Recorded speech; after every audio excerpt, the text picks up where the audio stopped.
Welcome to the Way of Yah Podcast. I am your host, Mikael Ben Yahuda, and I'll be bringing you some really great topics that surround the Israelite experience. The first of this series, I'll be touching on the importance of the Shabbat, and to kick it off, our discussion will be Israelites claim their crown when keeping the Shabbat. Again, I am Mikael Ben Yahuda, and all praises to the Most High Yah. Before we get into the podcast, I would like to say that you can now download TrueFlix Network on iTunes as well as the Google Play Store and on Roku and Fire TV. The Most High Yah has blessed us to be able to release an app so that you can have access to all of our podcasts 24/7. So again, you can show us your support by downloading our app and sharing it on social media.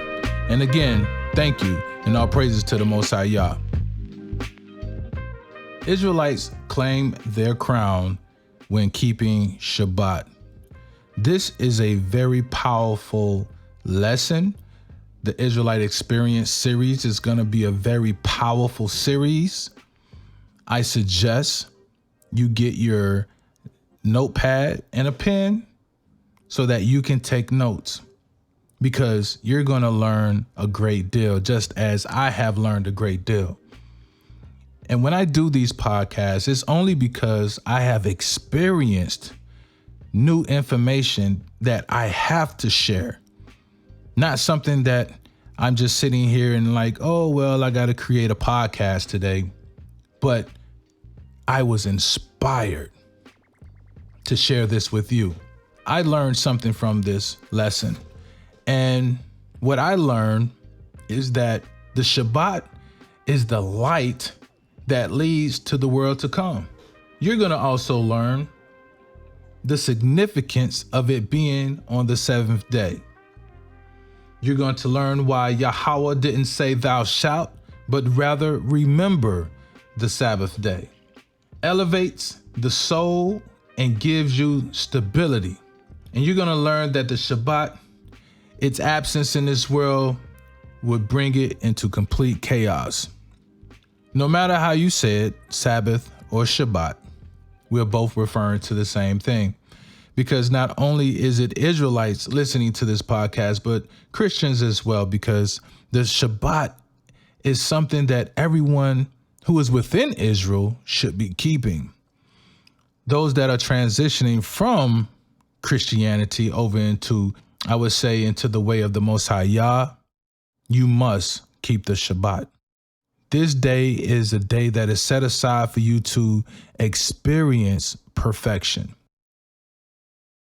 I know many of you have been told that you can't be perfect, but today you will learn that perfection happens within Shabbat. It was a newfound revelation for me when I discovered that perfection is within the Shabbat. The Bible does tell us that we can be perfect. The Most High told Abraham, be perfect. David, be perfect. This is a command almost from the Most High for us to be perfect. He is demanding it.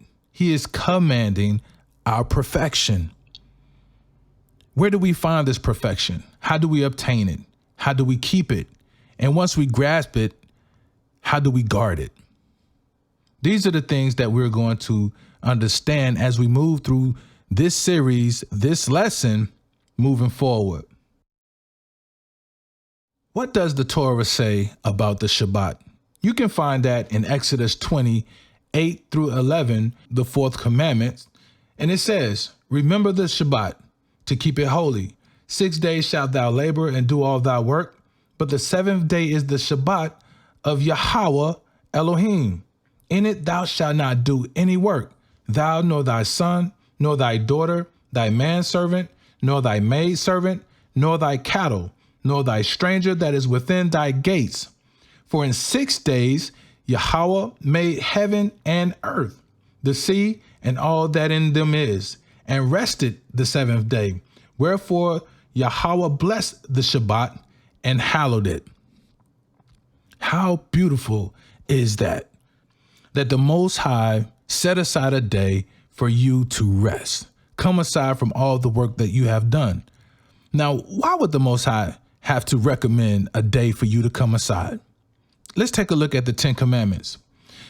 The first commandment tells us, thou shalt have no other gods before me. Commandment number 2 says, thou shalt not make unto thee any graven image. Number 3 says, thou shalt not take the name of the Lord thy God in vain. Number 4, it says, remember the Sabbath day to keep it holy. Why do you think the Most High chooses to say remember rather than thou shalt keep the Sabbath day holy? The only way for us to know this is for us to go into the Hebrew text to understand this better. Let's take a closer look at Exodus 20. By using Bible Hub, we're able to utilize Hebrew text along with the English lettering so that now we can go beyond the surface. Now that we're able to go beyond the surface using this tool, we can see the Hebrew word Zakora for remember. What does Zakora mean? Or what does remember mean? It means being mindful. It means to consider. To remember also means take thought. To remember means keep in mind. And in this case, it is to remember a day, to observe, commemorate it. Let's take a look at some other examples in the Bible where the word Zakor, remember, is utilized. Exodus 32:13 says, remember Abraham, Isaac, and Israel, thy servants, to whom thou swearest by thine own self. Deuteronomy 9:7 also says, remember, do not forget how thou provokest the Lord thy God to wrath in the wilderness. Nehemiah 1:8 says, remember, I beseech thee, the word that thou commandest thy servant Moses, saying, if ye transgress, I will scatter you. Finally, Psalms 97:12 says, rejoice in the Lord, ye righteous, and give thanks at the remembrance of his holiness. Each one of these verses gives us a snapshot of the use of Zakor in reference to remember in different instances throughout Scripture. More specifically, in Psalms 97:12, we get a closer view as to what this subject pertains in remembering the Shabbat. Because if we look closer to 97:12, it says, rejoice in the Lord, ye righteous, and give thanks at the remembrance of his holiness. As we go further, you'll begin to see that this scripture is speaking on the Shabbat as well. I want you to dive deeper with me in this ocean of information. Let's take a closer look at Zakor. Zakor, again, means remember. But what I want you to pay attention to is the very first letter of Zakor, which is the letter Z, and in Hebrew, it is the Zayin. Did you know that the letter Zayin is the 7th letter in the Hebrew alphabet? How interesting is it that the very first letter of this text is the 7th letter of the alphabet that is referring to the 7th day of the week? Zayin. What does the Zayin mean? If you did not know, well, I'm going to show you. This is not a Hebrew language class. I do have some resources for you for those who would like to take a Hebrew class. The 7th Hebrew letter Zayin is the very first letter in Zakor. Its design is the form of a sword. The top of the Zayin is the handle and the vertical leg is the blade. Another interpretation of the Zayin's design is that it represents a sword or even a scepter. The Zayin thus alludes to power and authority. The name Zayin also means weapon. The Shabbat is the crown of creation. After 6 days, Yahweh rested on the 7th day. He blessed it and hallowed it.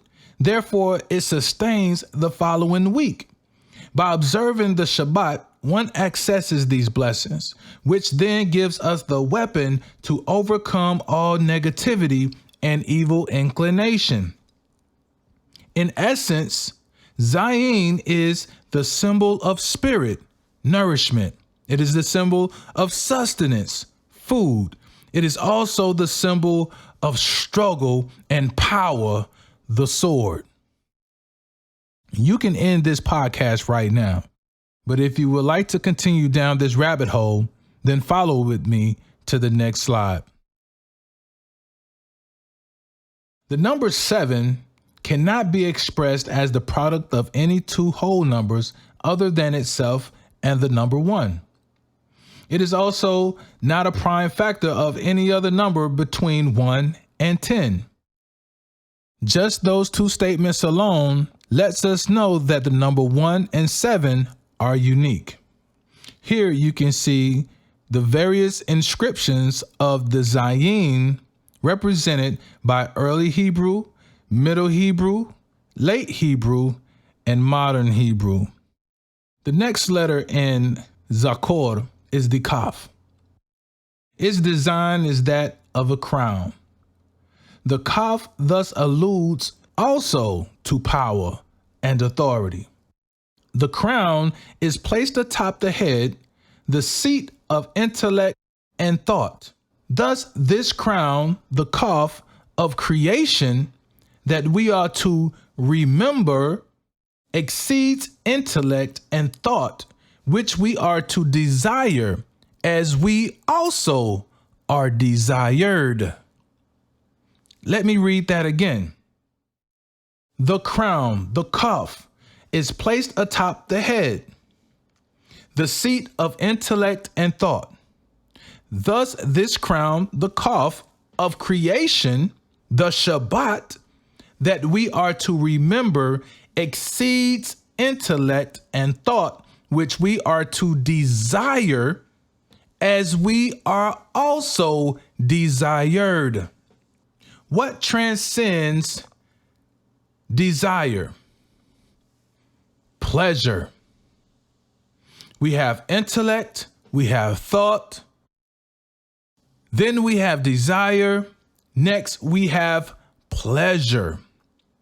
Therefore, you willingly gravitate towards it. Let me make that make sense for you. Once we experience our desires, we enter into a sense of pleasure.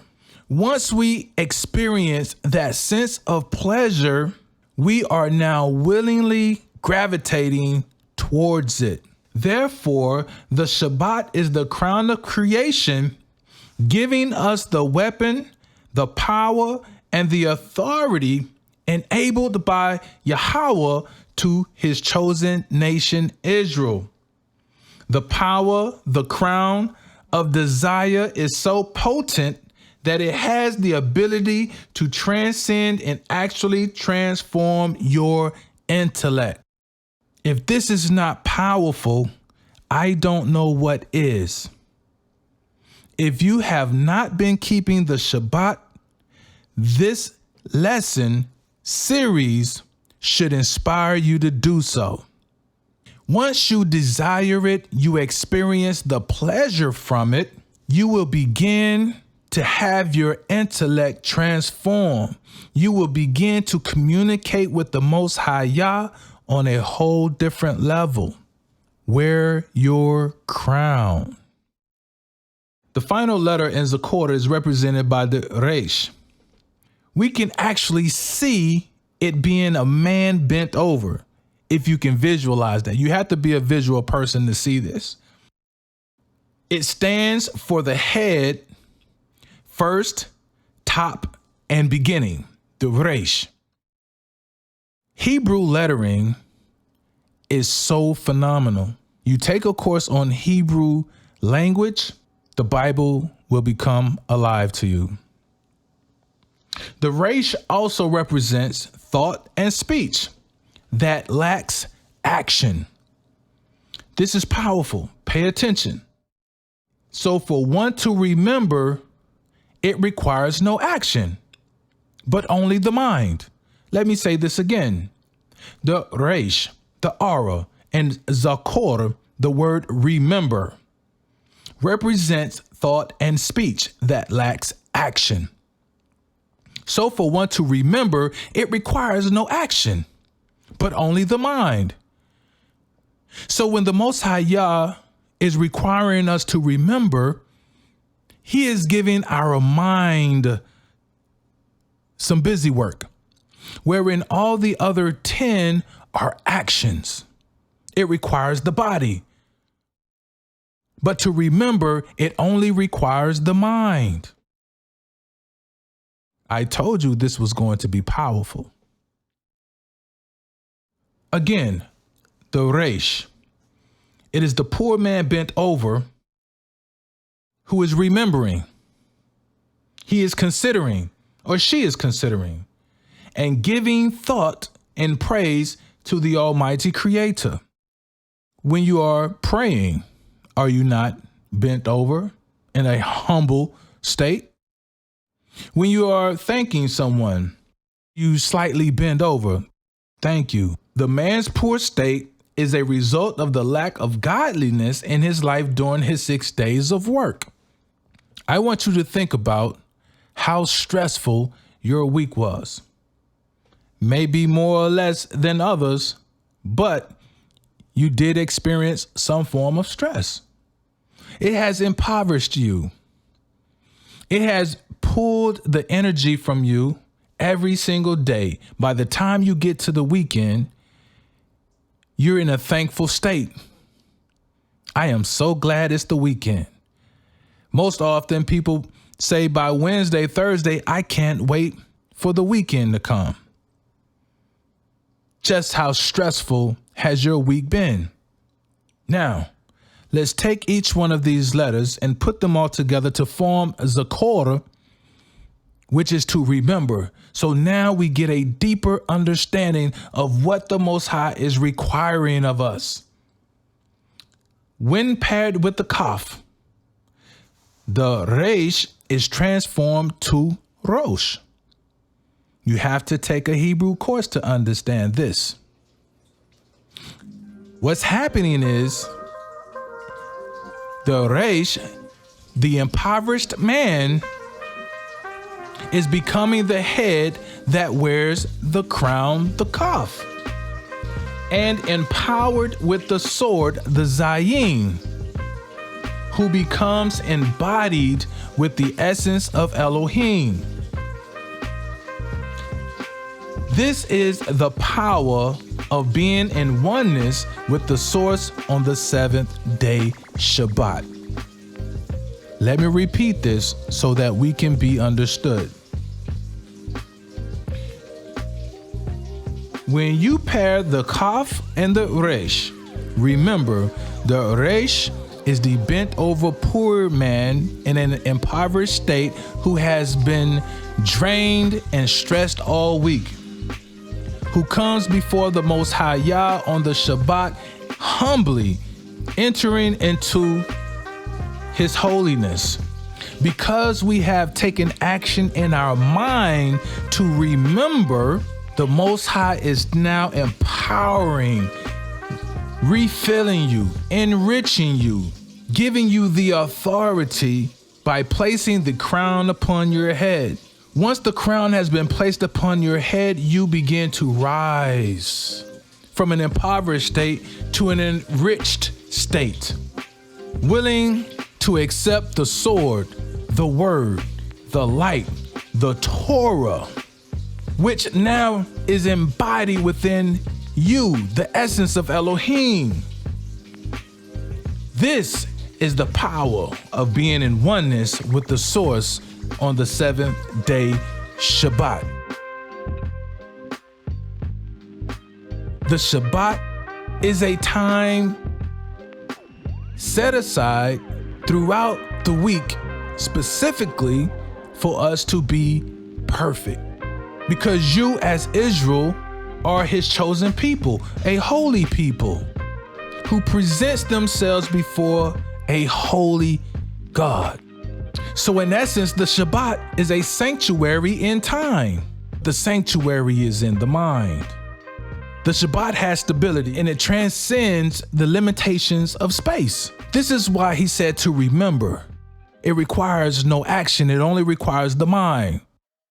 Because the mind cannot be limited to any space, which in essence is giving us proof that Yah's presence is with us simply by virtue of the atmosphere the Shabbat brings.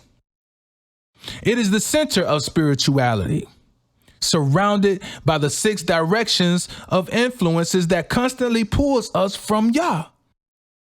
Let me be clear about that. I want you to think about the 6 directions in essence to the 6 days of the week. North, south, east, west, up, down.